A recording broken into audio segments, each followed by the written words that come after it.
Hi, this is Lindy KYZER, Senior Editor of ClearanceJobs.com.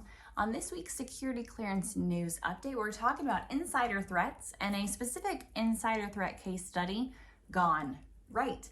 So you read a lot about insider threats here on ClearanceJobs.com, and that's because it's one of the critical ways that actually foreign nationals and foreign intelligence services are trying to get into U.S. networks is by finding an insider within the company who can provide them information.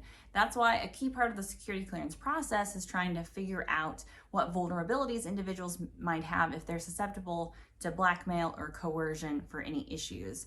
So this week, the Department of Justice announced and released a case where an individual, a company later identified as Tesla, an insider within that company was contacted by an agent of Russia and asked to introduce malware into the system at this Sparks, Nevada facility.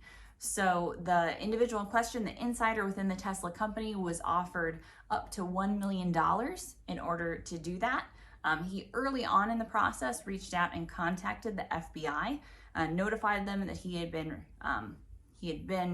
reached out to, that again, this foreign national had contacted him and had done this. He wore a wire for several meetings that he had with the Russian national in question, and then provided all of that information to the FBI to use in their investigation. So it's a great example of what to do if somebody contacts you. Contact your facility security officer. If you don't know who that person is, reach out to the FBI. And this is another example too about how overseas, our adversaries are trying to get into our commercial networks as well. So obviously intellectual property theft is huge. China, Russia, other countries trying to get our critical assets and have really increased those efforts. That's why colleges and universities are being targeted. It's why major companies like Tesla are being targeted.